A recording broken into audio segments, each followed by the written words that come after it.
Shama harka fuune hordoftoota chaanaalii Araarsee nageenya rabbi iddoo jirtan isiniif haa ta'u akkam jirtu nu biraan nagaadha. Har'as immoo viidiyoo ajaa'ibaat isinii qabadhee dhufeen jira jechuudha. Har'a immoo maaliif akka ta'udha rifeensa keenyaaf kan ta'u jechuudha. Viidiyoo rifeensa keenyaaf ta'u isinii qabadhee dhufeen jira jechuudha. Har'a rifeensi keenya yoo caccabe rifeensi keenya yoo walitti baay'ate rifeensa keenya kan lallaafisuuf forooforii minaaminallee kan nurraa balleessu jechuudha. Amma gisee tokko forooforiin dhaqee rifeensi keenya wal qabatee filamuullee didee nu rakkisaa jechuudha. Annaa isaaf kan ta'u jechuudha. Rifeensi keenya akka hin caccabneef, akka hin goddaamneef, akka laflaafuuf kan ta'u isinii qabadhee dhufeen jira jechuudha. Sirriitti rifeensa keenya hin dheeressallee jechuudha. Yeroo gabaabaa keessatti rifeensa keenya sirriitti normaalitti deebisee nu dheeressa jechuudha. Kan caccabe kan keessatti caccabee jiru qulleessee ambiraa magarseellee sirriitti rifeensa keenya dheeressa jechuudha. Lallaafisaa hin bareechan siniin jedha. Akkamitti akka hojjennu na wajjiniin turaan siniin jedha. Amma fakkeenyaaf ruuziidha jechuudha kuni. Ruuzii yaa'u sinii lama asitti naqadhe jechuudha. Kuni sinii lama jechuudha. Sinii kana lamadha. Sinii kana lama asitti naqadheen jira. Ruuziidha jechuudha. Bishaan ho'aadha jechuudha. Kun bishaan ho'aa qopheesseen jira. Dura isaa hin miicina.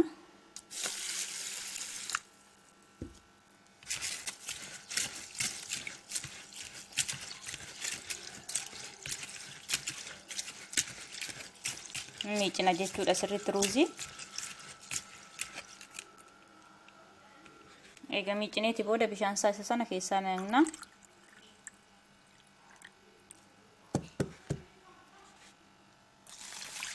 Ammas deebinee miicina. Sirriitti akka qullaa'uuf jechuudha.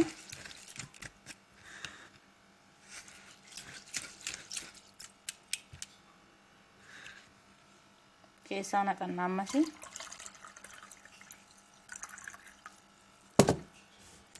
Egaa naqneeti booda itti naqanna jechuudha. Bishaan ho'aa burcuqqoo tokko jechuudha.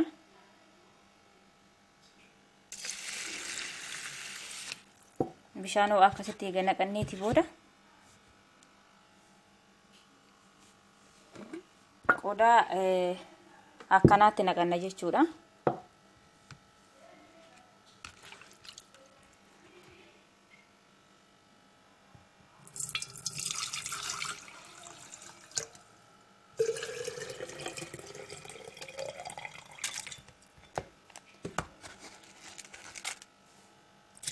Asitti naqanna jechuudha akkasittiin. Sirriitti rifeensa keenyaaf ta'a akkuma dura isiniin jedhee rifeensi keenya yoo caccabe yoo filamuullee didee nu rakkise jechuudha. Lallaafisaa caccabaa sanallee keessaa qulleessaa sirriitti rifeensa keenya nu dheeressaa. Sirriitti nu dheeressan isiniin jedha. Torban tokko keessatti yookiin ji'a tokko keessatti biyaansi sirriitti rifeensi keessan akkamitti akka qayyarame har'iin argitu jechuudha.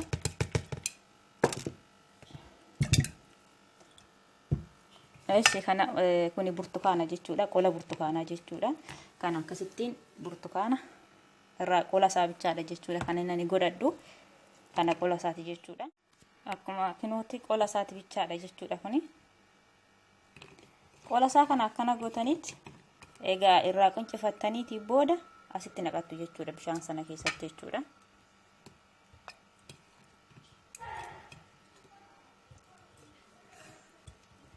Akkasittiin egaa naqattaniiti booda qodaa qadaada qabutti naqattu jechuudha. Akkasittiin isaan booda akkasittiin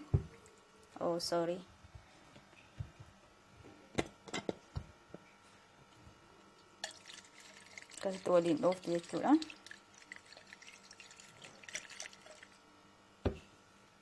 Egaa akkasitti waliin dhooftaniiti booda maaliif bishaan ho'aatti naqxaniitu jechuudha. Ruuzitti sa'aatii lamaaf akkasitti tursiisuu qabdu jechuudha. Akkasittiin ukkaamsitanii jechuudha. Sa'aatii lamaaf akkasittiin tursuu qabduun siniin jedha. Akkamitti akka hin dibadhu immoo sa'aatii lamaan booda een ilaallan siniin jedha. Anis fuulduratti dibadheen sinitti agarsiisaa rifeensa keenya akkamitti akka goonu nu wajjin tura. Yeroo takiyyaa kan akkuma dura siniin jedha. Amma sa'aatii sadi turee jira jechuudha. Ruuziin bishaan keessa Akkuma dura sanitti agarsiisetti sa'aatii 3 ol tursiiseen jira jechuudha. Isin immoo yoo jarjaruu baattan immoo guyyaa muruuyyuu tursuu qabdu. Sa'aatii 24 tursuu qabdu. Tursuu hin dandeessu jechuudha. Bishaan keessa rakkoo hin qabu. Amma qal'aalumatti jechuudha. Akkas doonaatti naqanna jechuudha.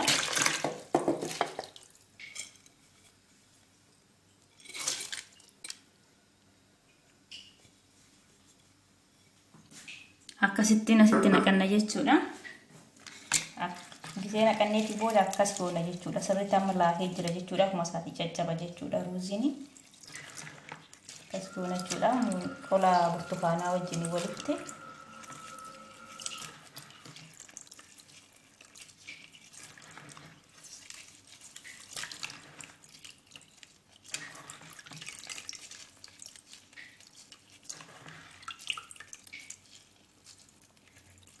Akkas goona jechuudha.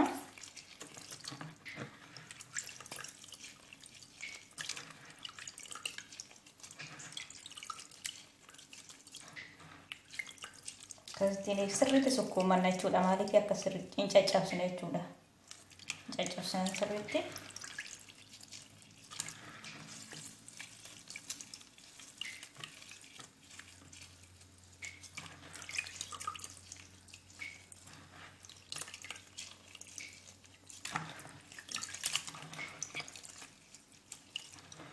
Akkasitti eega caccabsineetii booda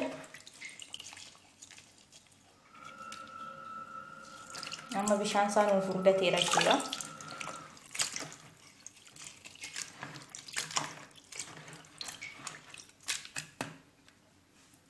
Akkasittiin eega bishaan isaa sirriitti nuuf furdatee jira jechuudha amma.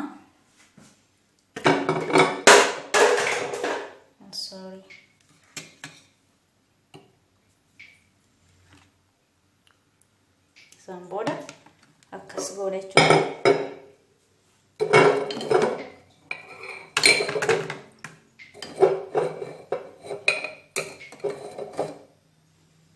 Akkas gooneetii booda tolee biyyoota keenya amma tiraasitti naqadheen jira jechuudha. Maafti naqadheen jira jechuudha. Isaan booda immoo zayit ziitoon yookiin immoo weeraa zayitii jechuudha.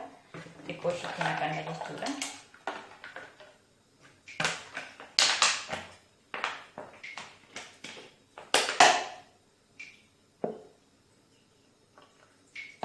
Xiqquma ishiitti naqanna jechuudha as keessatti.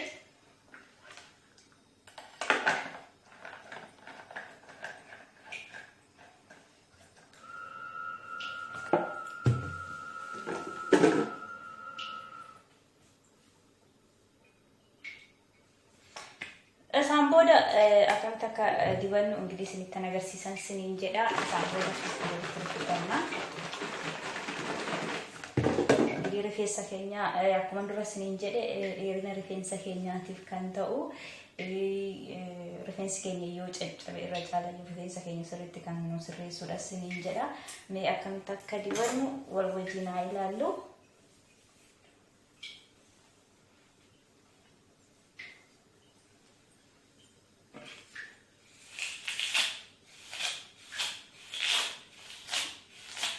Rifeensi keenya hin caccabu jechuudha. Baay'ee keemikaala keessaa qaba jechuudha. Kuni bishaan ruuziiti. Bishaan irra goonee nafeedu maaliin goonu akkuma dura isinitti himettidha kan isinitti hojjettanis.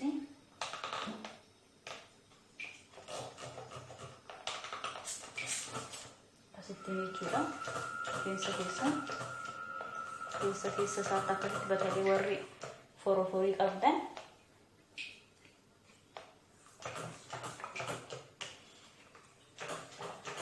keessa isaatti batalee foroforii warri qabdanis hin balleessaa. Rifeensi keessan yoo caccabe sirriitti rifeensa keessan sirreessaa. Zayit ziitoon of keessaa qaba jechuudha. Kanaaf isinis akkasittiin rifeensa keessan akkasitti dheereffachuu dandeessuun siniin jedha.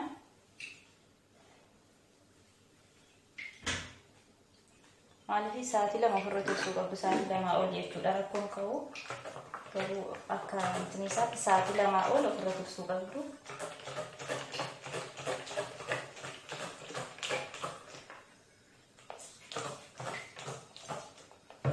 rifeensa keessan sinii dheeressaa kan caccabullee akka hin caccabne hin godhaa ilaallaaffisaa siniin jedha.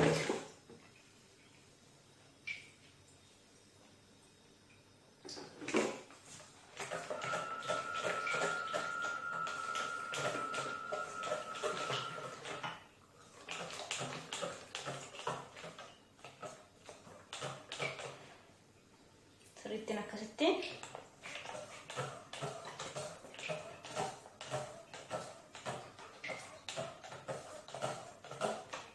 rifeensa keessan sirriitti isinii dheeressan siniin jedha. Itti dibachuu dandeessan siniin jedha.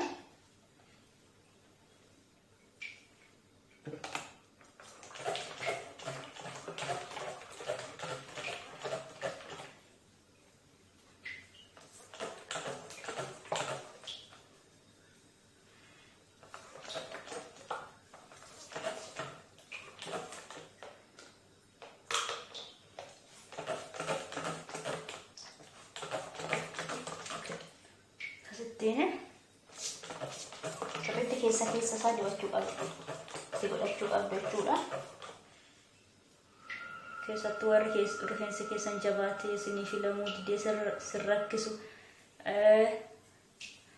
akkasittiin itti fayyadamuu dandeessu. Warri rifeensi keessan jedhama isaatii caccabu.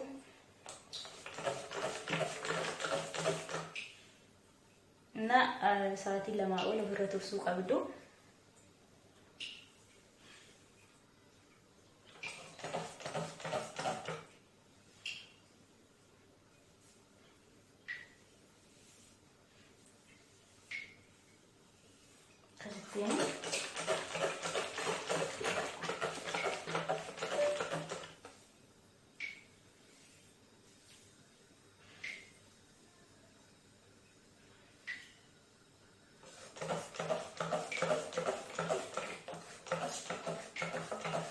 Sirriitti isinii dheeressaa isin dhugaati. Sodaatina isiniin jedha. Keessa keessan isinii dheeressaa. Caccabulleen sirreessaa. Akkasittiin xaqallattan jechuudha. Tursitu jechuudha sa'aatii 2.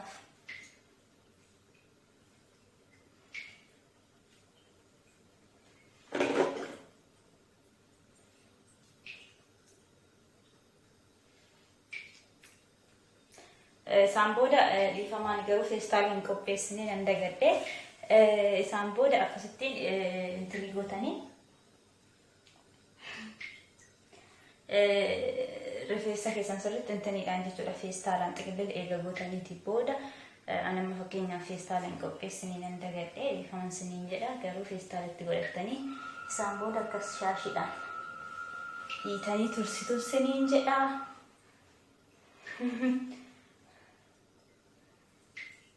Akkasittiin jechuudha akka qaamni keessan sin jalaa intiniin jenne jechuudha.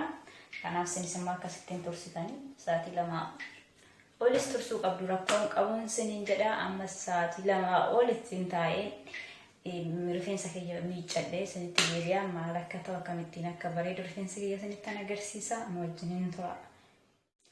Ashirratti kiyya kun miiccadheen jiran siniin jedha. Mee maal akka ta'e ni ilaallan siniin jedha rifeensi keenya kiyya. Isheen jira jechuudha akkasittiin.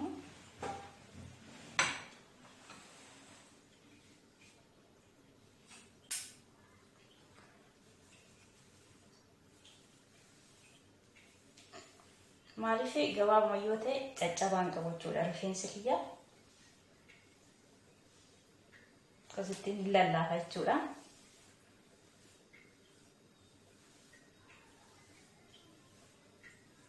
Akkasittiin isiniin jedha. Egaa miiccattaniitii booda immoo qibaatii akkanaas yoo qabaattanii ariifidha. Yoo immoo qabaachuu baattan immoo anuma qabdanitti yoo fayyadamtanis gaariidhaan isiniin jedha. Xiqqeessitaniidhuma.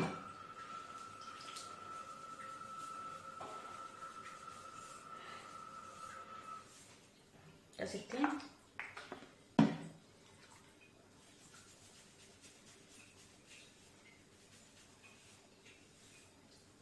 Qal'aalumatti jechuudha. Yoo barbaadan firiizii godhachuu dandeessu. yoo barbaaddan filachuu dandeessu. Kanaaf yoo filtanis immoo maaliif sirriitti lallaafaadha waan ta'eef isin rakkisu jechuudha. Qalaalumatti akkas gootu jechuudha.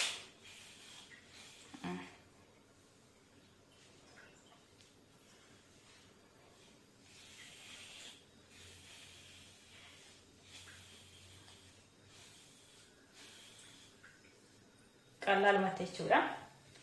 Akkas gochuu dandeessuun isiniin jedha. Qalaalumatti rifeensa keessan bareeffachuu, dheereffachuu dandeessu.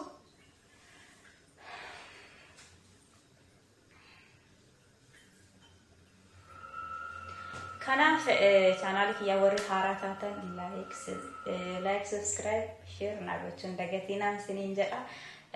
Nabira dhaabbadhaan isiniin jedha. Ijoollee Oromoo yoo viidiyoo sammuu isin gammachiise hiriyoota keessaniifis share akka gootan itti fayyadamtanii ilaaltanii dhugummaaf kun sirriitti rifeensa keenyaaf ta'atti yoo beektan isinis immoo hiriyoota keessaniifis share yoo gootan isaanis immoo akka itti fayyadaman dandeessuun isiniin jedha.